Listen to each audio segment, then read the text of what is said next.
6 jam ya Bu, Kaktus ya? Ada, Bu. Ini anak pertama Ibu ya? Anak pertama. Oh ya, baik. Alhamdulillah Ya. sehat, Bu. Alhamdulillah. Biasanya kalau anak pertama belum paham cara menyusui yang benar, saya akan mempraktekkan, mengajarkan Ibu bagaimana teknik menyusui yang benar.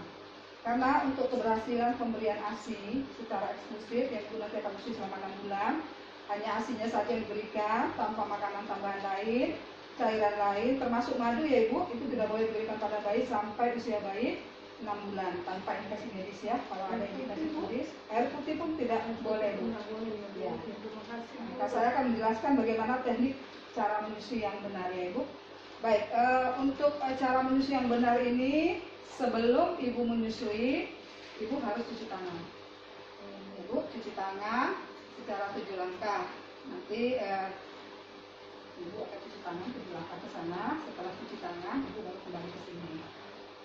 Setelah cuci tangan, baru kita akan memulai menyusui. Nah, pada teknik menyusui yang benar ini, selain teknik yang harus perlu diperhatikan, Ibu juga harus dalam keadaan nyaman.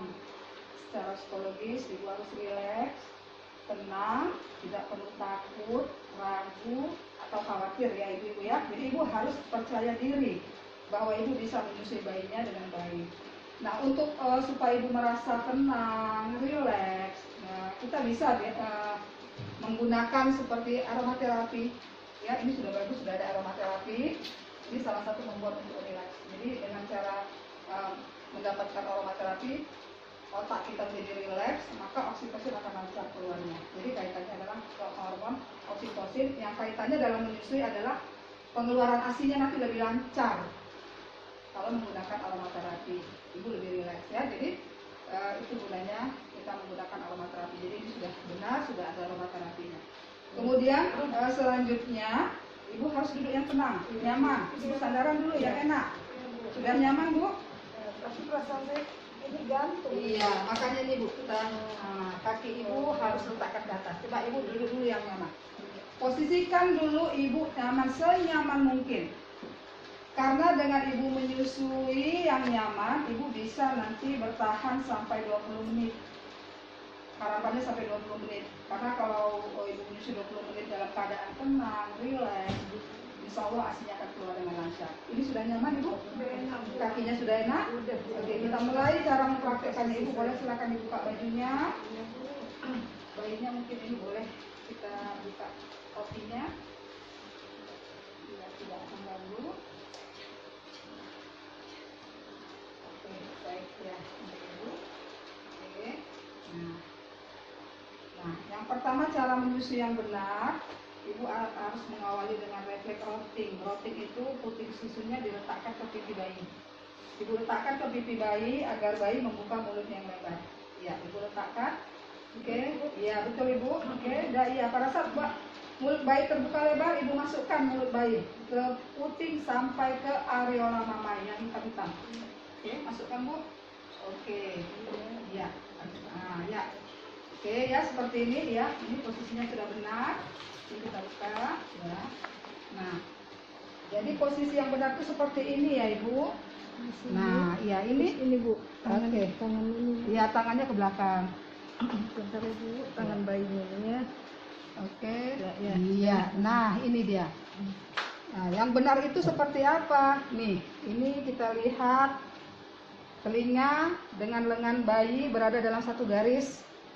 Mulut bayi masuk ke seluruh areola mamai, di mana ini mulut bawahnya terlipat ke bawah. Tekan aja ini kosong. Nah, ini tangan boleh lepas. Ini boleh lepas tangannya Bu. Tadi kan sudah ya. Tadi huruf C udah tadi ya Bu. Mulainya huruf C ya. Iya. Gini. Huruf C. Oke. Sudah masuk ke dalam. Tangan boleh dilepas. Ibu pegang tangan bayinya. Karena dia baru lahir, Ibu harus menyanggah ke seluruh bagian bayi. Perut bayi menyentuh ke perut Ibu. Ini adalah cara menyusui yang benar. Ini yang benar Bu. Ya Bu, ini cara menyusui yang benar. Nah, kemudian, ini udah benar. Dagu bayi menyentuh payudara Ibu. Nah, inilah cara menyusui yang benar. Ibu sudah paham ya, ini cara menyusui yang benar. Jadi, kalau kepalanya ke depan ke payudara, sementara badannya ke belakang, saya contohkan Bu, misalnya seperti ini. Nah, ininya. Nah, ini badannya ke belakang gini, ini nggak betul. Jadi dia harus betul satu garis. Nih satu garis nih, telinga, badan satu garis. Oke, nah, ya ini cara menyusui yang benar. Nah, ya, sambat bayinya. Nah, ini adalah cara menyusui yang benar. Jadi sudah betul. Jadi ini ibu lakukan menyusui ini sampai bayi kenyang. Biasanya kenyang itu dia berkisar 15 sampai 20 menit. Jadi jangan ibu 5 menit sebelah kanan, tukar lagi 5 menit sebelah kiri. Karena apa? Karena payudara itu menghasilkan ASI dengan komposisinya yang berbeda dari menit pertama, 5 menit pertama dengan 5 menit kedua, dengan 5 menit ketiga itu berbeda. Komposisi ASI itu Bu, yang membuat kenyang itu adalah lemak dan protein. Itu lebih banyak terjadi di 5 menit terakhir. Jadi makanya ibu harus menyusui satu payudara itu selama 15 sampai 20 menit. Sampai dia melepas sendiri putingnya ya. Nah, biasanya kalau dia sudah tertidur pula sudah 15 menit, maka puting itu akan bisa dilepaskan dengan sendirinya. Ya, itu bedanya Bu. Kalau yang ditahan, ada yang nggak bisa dilepaskan putingnya, itu biasanya perlekatannya salah, sehingga bayinya belum puas sebenarnya. Dia tidur itu karena kelelahan. Jadi karena dia kelelahan, dia tertidur, sehingga pada saat melepaskan puting itu susah. Dia harus dibantu dengan lengan. Dan biasanya bayi seperti itu nanti 15 menit sudah menangis. Karena apa? Kelaparan. Karena dia tidak mendapatkan komposisi ASI yang paling banyak lemak dan protein itu ada di menit terakhir. Jadi artinya pada saat dia sudah 15 menit tertidur pulas, ibu nggak harus menukar ke sebelah payudara sebelah itu lagi Bu. Walaupun ibu merasa payudara sebelah kanan ini kencang, keras, ibu nggak harus menyusukan. Karena kan kadang-kadang prinsipnya ada kan harus kosong gitu ya, enggak. Jadi ini nanti harus dikosongkan dengan cara diperlah gitu. Diperas pakai pumping, kemudian ibu simpan di botol, ada botol wadah yang sudah dijual, masukkan ke dalam botol wadah, kemudian disimpan di kulkas. Pada saat nanti bayi membutuhkan ASI, ibu tidak ada di tempat, bayi tetap mendapatkan ASI. Jadi seperti itu. Nanti setelah ini 15 menit, bayi sudah tertidur, pulas, ibu wajib melakukan penyedawaan.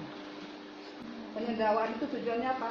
Pada saat bayi menyusu, dia akan terhirup udara ini. Nah, dengan dia terhirup udara, kalau tidak kita keluarkan udaranya, nanti dampaknya pada saat bayi tertidur akan menyebabkan muntah, atau orang bilang istilahnya gumoh ya Bu. Nah, jadi supaya nggak gumoh, nanti akan kita sendawakan. Nanti kita akan ajarkan bagaimana cara menyendawakan. Gimana Ibu? Kira-kira ini sudah nyaman cara menyusunya? Ini yang benar ya Bu? Yang benar, enak, betul-betul. Cuman saya mau tanya, kalau seandainya bayi saya ini seperti ini, berarti kalau seandainya dia gelisah belum 15 menit dia gelisah, berarti itu perlekatannya nggak benar.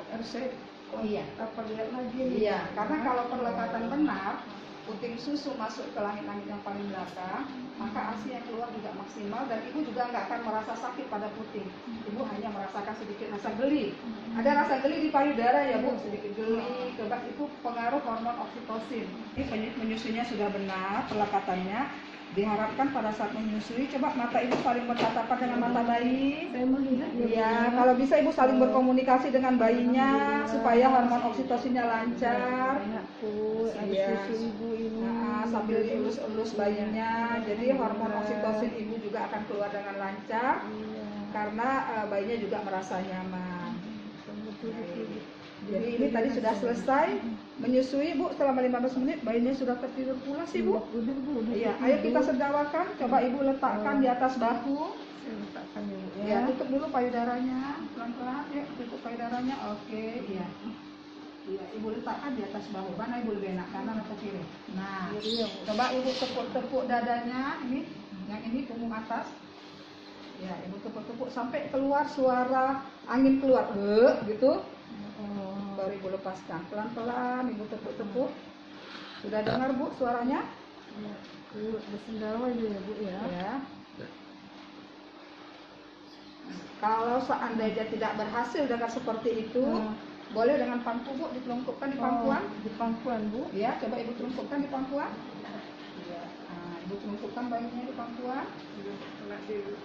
Oke, ibu telungkupkan bayinya.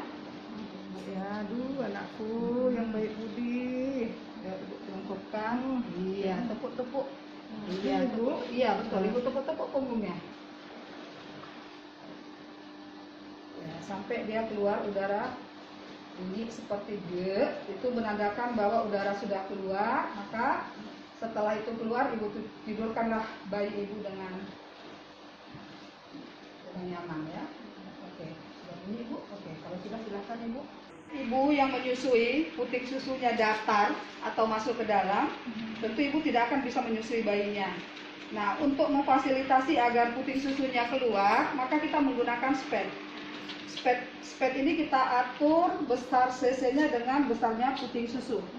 Jadi ukuran sped ini kita sesuaikan dengan besarnya puting susu. Nah, sped ini sebenarnya di atas ada jarum, ini kita potong. Jarumnya kita potong, kemudian sped ini kita pindahkan. Sped ini kita pindahkan ke belakang, supaya yang ada bibirnya ini kita arahkan ke puting. Ini ya Bu, kebetulan puting susunya masuk ke dalam. Ini kita masukkan. Nah, ini kita tarik pelan-pelan, harus pelan-pelan karena ini sakit Bu. Kita tarik pelan-pelan, ya akan keluar nanti asinya kita tampung. Nah, kemudian, kemudian asinya kita simpan, masukkan ke gelas. Kemudian kita lanjut lagi. Lanjutkan lagi untuk penarikan puting susu yang datar. Ini ya Ibu, perhatikan pelan-pelan kita tarik, pelan-pelan kita tarik pelan-pelan sampai asinya menonjol. Ya, nah, ya, ini akan sakit Bu. Nah, ini akan sakit sampai lepas. Oke, keluar, baru kita simpan asinya. Kita simpan asinya. Begitulah selanjutnya, ya. Setelah terlihat menonjol, maka kita akan susukan bayi saat menonjol. Jadi tidak perlu. Ini biasanya akan dilakukan 2-3 hari pertama menyusui. Setelah itu puting susu akan menonjol Bu dengan sendirinya. Jadi tidak perlu ibu memakai puting sambung atau memberikan dot untuk disusui karena puting susunya datar. Jadi bisa dilakukan dengan menggunakan sped ini. Jadi sped ini harus direbus terlebih dahulu supaya ASI yang di dalam sped itu disimpan, jangan dibuang, sayang. Baik Ibu, barangkali itu sudah paham Ibu? Sudah. Kalau tadi Bu saya tanya, ASI yang tadi saya masukkan ke botol, saya taruhnya di freezer atau bisa di freezer, bisa dibawa. Itu nanti kita pelajari lagi lebih lanjut. Kalau di freezer dia berapa lama bertahan, kalau dia di kulkas yang biasa berapa lama bertahan, kalau dia tidak di dalam kulkas juga berapa jam dia bertahannya. Nanti ada di buku KIA, Ibu bisa juga lihat di buku KIA yang warna merah, di situ lengkap Bu panduannya. Ibu punya buku KIA kan? Iya, di buku KIA ada panduan Bu bagaimana cara penyimpanan ASI di dalam kulkas dan berapa lama dia bisa digunakan, ada di dalam buku KIA. Ya Bu ya, terima kasih ya Bu, sehat-sehat Ibu. Mudah-mudahan Ibu bisa memberikan ASI secara eksklusif sampai bayi Ibu berusia 6 bulan. Setelah 6 bulan, lebih dari 6 bulan 1 hari, Ibu beri makanan tambahan, makan bubur lunak dulu ya Bu ya. Nanti Ibu lanjutkan menyusuinya sampai 2 tahun. Ya Bu, jadi jangan nggak disusukan sampai 2 tahun ya. Ya, terima kasih Bu. Sama-sama Bu, saya juga mengucapkan terima kasih.